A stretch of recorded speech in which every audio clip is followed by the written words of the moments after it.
मित्रांनो नमस्कार. काल शासनानं हिंदी सक्ती धोरण ठाकरेंच्या मते, पण ते हिंदी एक ऐच्छिक विषय ऑप्शनल हे शासनाने तो जी आर हा पाठीमागे घेतला. आणि जी आर पाठीमागे घेतल्यानंतर जो काय काल मीडियामध्ये काय उन्माद माजलाय, ठाकरे जिंकले व ठाकरेंच्या गळ्यामध्ये मोठे मोठे हार घालून लोक घालतात आणि हा विजय ठाकरेंचा आहे. पण ठाकरे काय बोलले होते की तो जी.आर जाळा, सगळं तुम्ही करा, फक्त हार माझ्या गळ्यात आणून घाला, असं आहे. आता आपल्याला एक मित्रांनो एक ठाकरेंचं असं प्रकरण बाहेर काढायचं आहे, त्या प्रकरणामुळं तुम्हाला त्यांचा खरा चेहरा कसा आहे, नेमकं हे कसे आहेत, हे तुम्हाला मित्रांनो या व्हिडिओमधनं कळणार आहे. कारण जो हा प्रकार चाललाय, हा प्रकार नेमका चालतो कसं, ठाकरे आपली ठाकरी चालवतात कसे, हे तुम्हाला याच्या माध्यमातून हे स्पष्ट कळणार आहे. तुम्हाला मी एक आणि एक मुद्दा तुम्हाला मी उघडा करून सांगणार आहे, तेही प्रूफ सहित. आणि ते पण एक अशा व्यक्तीच्या तोंडातून त्या व्यक्तीनं ठाकरेंच्या इशाऱ्यावरती जो काही तांडव महाराष्ट्रामध्ये घातला होता, तुम्हाला तोही कळून येईल. आणि जो काहींचा बुरका आहे चांगलेपणाचा, तोही आपोआप ठरा फाडून जाईल, फुटून जाईल. बघा, सर्वांना एक विनंती आहे, मित्रांनो चॅनलला सबस्क्राईब करा आणि व्हिडिओ जास्तीत जास्त लोकांपर्यंत शेअर करा.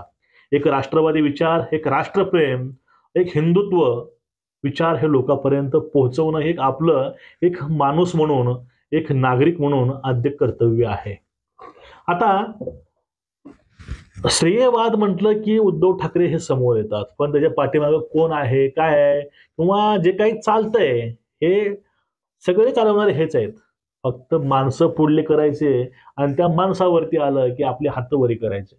कोणतीही गोष्ट असो, कुठले प्रकरण असो, हे 4 ते 5 टगे सोडले तर सगळ्यावरतीच अन्याय शिवसेनेमध्ये होतो, असं त्यांचा लोकांचा हा अभिप्राय आहे. आता दुरून डोंगर हा चांगलाच वाढतो, पण जो कोणी त्या डोंगरावरती चढाई करतो त्यावेळेस समजतं किती खड्डे, किती दगड, किती काटे कुपाटे आहेत त्यावरती, त्यावेळेस समजतं. आता शिवसेनेचे आणि उद्धव ठाकरेंचे, आदित्यंचे खास जवळचे व्यक्ती, पत्रकार संपादक प्रदीप भालेकर. प्रदीप भालेकर तुम्हाला मित्रांनो नाव आठवणार नाही, पण जे काही प्रकरण आहे तुम्ही प्रकरण पाहिलं, तुमचं पाय खालून जीव मित्रांनो घसरून जाईल, निष्ठून जाईल. त्यांचे तुम्हाला मी काय ट्विट तुम्हाला दाखवतो, तुम्ही साईडला पाहू शकता.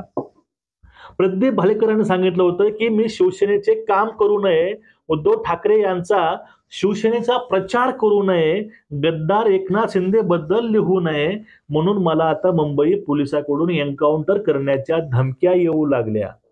मुंबई पोलीस कमिशनर विवेक फळसाणकर साहेब, सदन रक्षणाय खल निग्रह आहे, हे ब्रीद वाक्य आठवा. पुढलं ट्विट आहे, चुतिया सिंग कोश्यारी तुमच्यासारखाच एक शास्ती खान दिल्लीच्या अधिवेशनावरून महाराष्ट्रात आला होता. तो दिल्लीला परत जाताना छाटलेली बोटे घेऊन विवळत पळत गेला होता. त्या छत्रपती शिवाजी महाराजांचे आम्ही मावळे आहोत, तुम्हाला धोती सोडून दिल्लीला पळत जावे लागेल, हे ध्यानात ठेवा.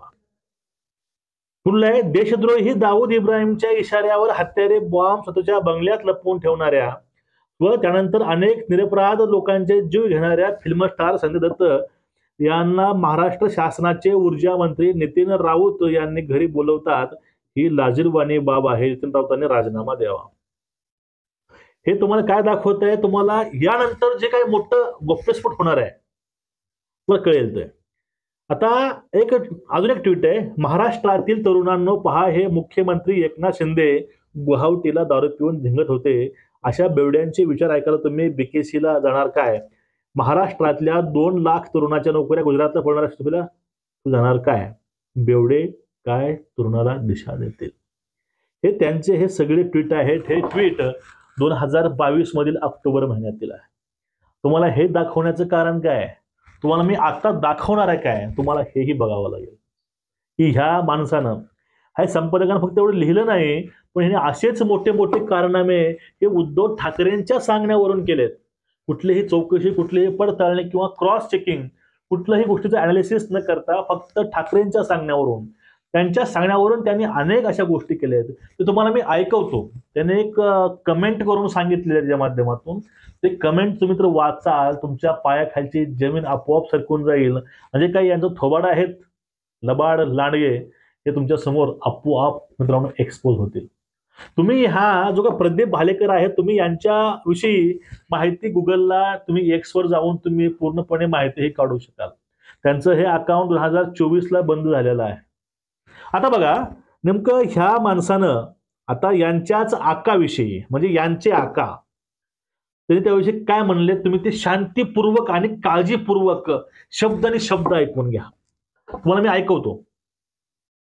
युटी म्हणजे यूज अँड थ्रो असं शिंदे साहेब का म्हणाले याचं जिवंत उदाहरण म्हणजे शिवसैनिक प्रदीप भालेकर. त्यांनी कमेंटच्या माध्यमातून मांडलेली व्यथा ती अशी: शिवसैनिकांचा वापर करून यूज अँड थ्रो करणारे उद्धव ठाकरे, आदित्य ठाकरे, अनिल परब, वरुण सरदेसाई हे घाणेरडे राजकारणी आहेत.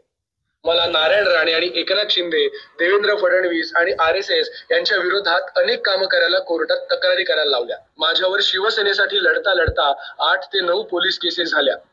पण एकही केससाठी उद्धव ठाकरे किंवा कोणीही साधा वकील सुद्धा दिला नाही. नारायण राणे यांच्या जुहूच्या बंगल्याविरोधात माझ्याकडूनच पिटिशन दाखल करून घेतली.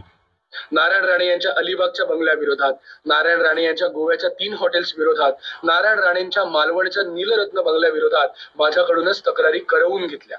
नारायण राणे यांच्या बेहिशोबी संपत्ती विरोधात ईडी मध्ये तक्रारी करायला लावल्या. देवेंद्र फडणवीस यांच्या उज्ज्वला गॅस योजनेच्या गॅस शेगडी घोटाळ्याविरोधात मलाच तक्रारी करायला लावल्या.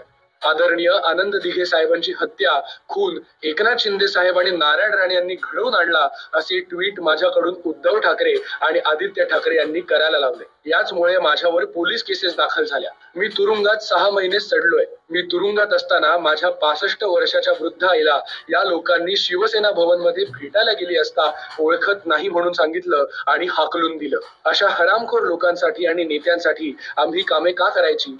ज्यांना माणुसकीच कळत नाही ते फक्त व्यावसायिक नेते झाले आहेत. असा हा उद्धव ठाकरे नीच, कपटी, धूर्त राजकारणी माणूस आहे.